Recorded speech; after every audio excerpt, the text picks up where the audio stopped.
Hello, I'm Dave Dietz, host of Cold Coffee and Stale Donuts, where we take a few minutes to learn about our incredible staff here at Ritter Insurance Marketing.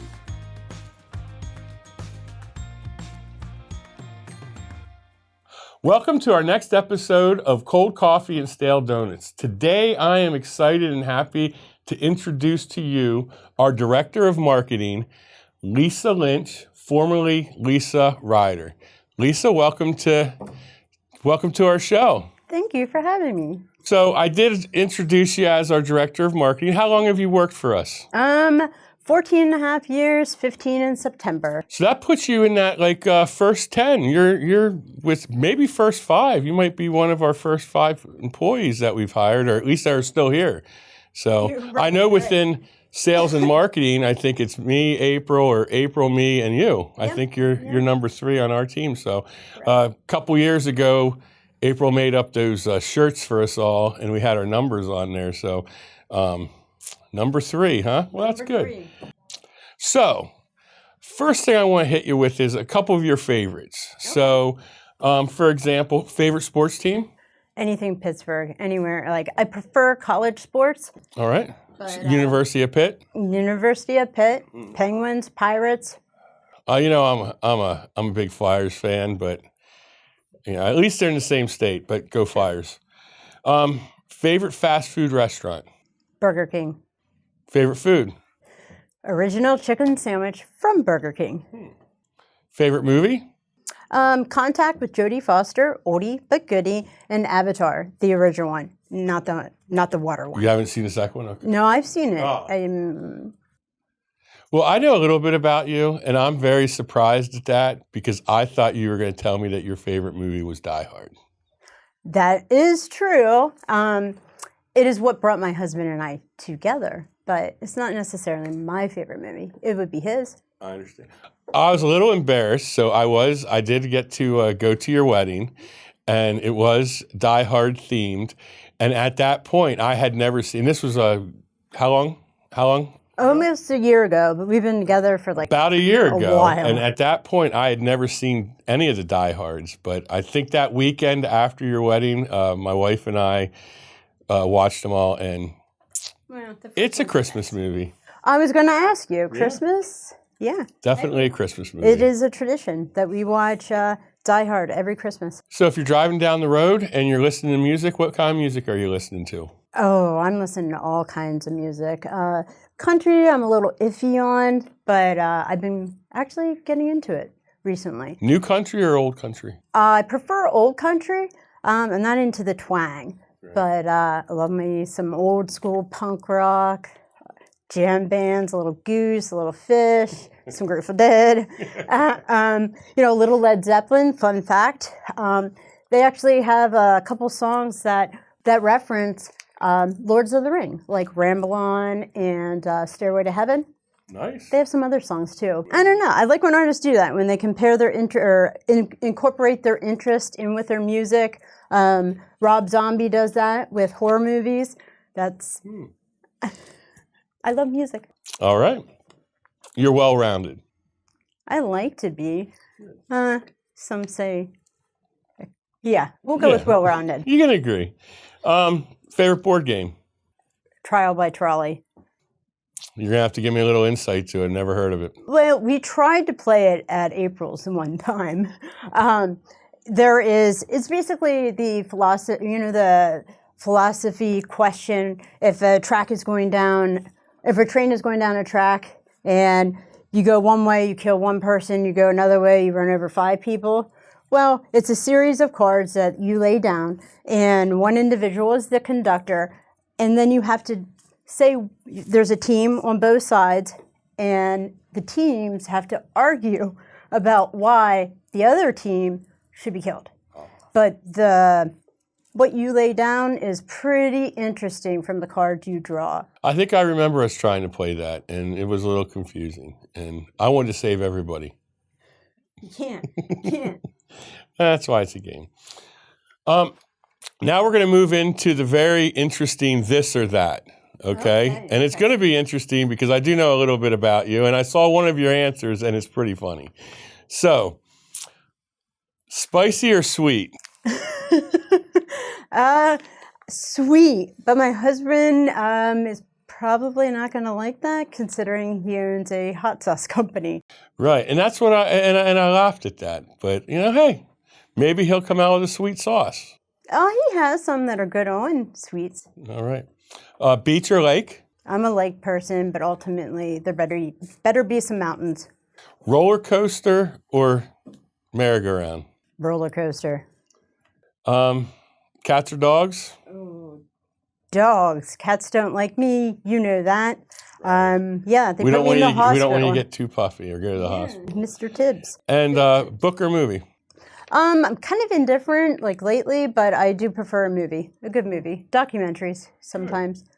So you've been here for a while, and one quick story I like to tell. Before Lisa came to our company, April and I pretty much handled the sales and the marketing side, which pretty much meant we were knocking out probably one marketing piece a month. Can you give everybody an idea of how many we're doing a month now, roughly? We average about in a month. Oh, geez.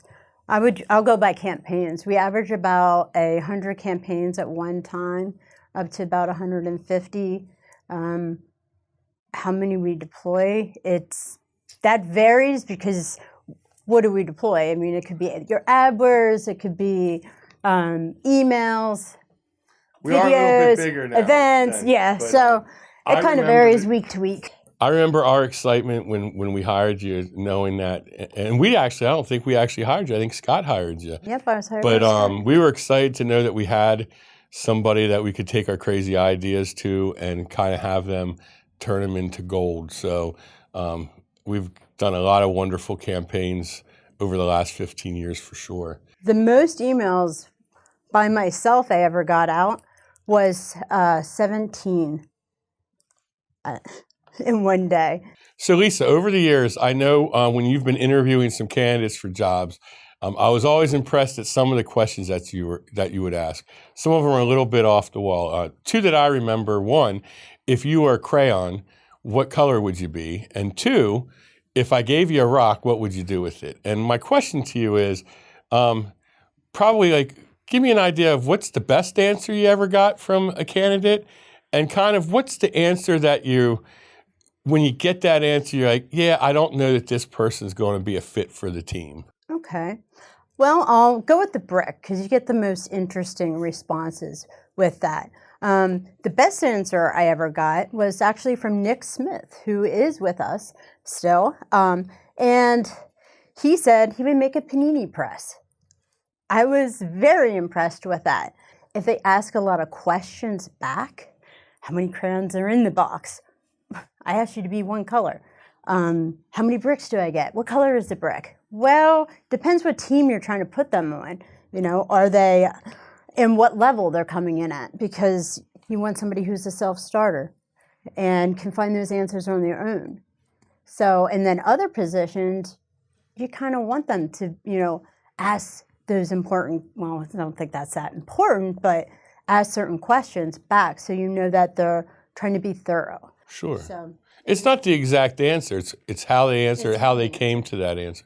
Do you have any new questions that you're asking recently? So I asked individuals if they know how to drywall, because it's come back that some of them actually do know how to drywall. But I'll ask, do you know how to drywall? Most of them say no. And all right, I would like you to drywall. What's the first thing you do? And the correct answer is I will Google it or research it, because you want that individual, whoever you're hiring, to, be self-sufficient, be intuitive. There's more to it than just a creative side. I'm very, very glad that you didn't interview me, because my answer was going to be, well, I'm going to hang the drywall up and get the mud out. Well, that would be your self-starter. There you go. That's how I would analyze that. I like the way that you found a positive there. So, hey, we're almost to the end. Here comes the big question. And I know you, Lisa, are going to have a lot of answers for this because you're the marketing department. So try, if you can, narrow it down to a few things. But, for our agents out there that are listening, what do you and your team do that affect them, that help them grow their business or make life easier for them day in and day out? Well, we provide all the communications out to them. So whether that's, from the carriers and trying to get new products out to them, whether it's content that we're trying to get out to them from a training or compliance standpoint, we really do try to provide materials, also marketing materials for them to use that are already pre-approved by our compliance and have either been run through and through CMS for approval. But yeah, we really try to make sure that they have all the material, all the content to be self-sufficient. We have a podcast for those individuals. It's called ASG, Agent Survival Guide Podcast. For those individuals that are on the go, want to listen to something real quick. They can hop on there on their way to the meeting, brush up on a different product, or just stay informed within the industry. We have the Friday 5, which is a wrap-up of industry topics that have happened that week or the week before.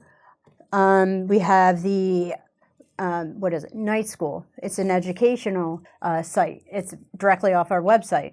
Anybody can use it. Any agent can use it. You don't have to be a Ritter agent, but it really walks them through different product trainings, different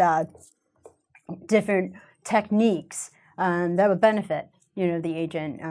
And we work really closely with sales on that. So, we have the Ritter blog. That's where you're going to find some of your ebooks and your guides on there for the agents. But yeah, we have Shop Ritter, and that's those compliant marketing materials for our agents to purchase and use. So. Yeah, I think overall, I know there is a lot going out. I mean, you said, your biggest day was 17 emails out. I think one of the things, from a communication standpoint, I know we send a lot of communications out, which, are needed. And every now and then we'll get an agent call us and say, hey, slow down. You're filling in my inbox. But really, some of them we have to send. And really, our thought is we'd rather you delete it if you found that you don't need it, than for you to call us up and say, hey, I don't feel like I knew about certain things. So I think you and your team do a wonderful job day in and day out. I do get to see the reports of all the campaigns that you guys are running, and it's a lot. So one follow-up to that would be, is there anything you can think of, and maybe you can't, but is there anything you can think of that we built or we put together for our agents that maybe it's underutilized, or maybe we just haven't really gotten the word out there quite yet, that you'd like to see maybe more agents know about? I would say the Agent Survival Guide podcast, as well as Shop Ritter. I think that those tend to be a little bit underutilized. I'm always surprised whenever I go to an event and I mention that we have a podcast and how many of the agents don't know we have it.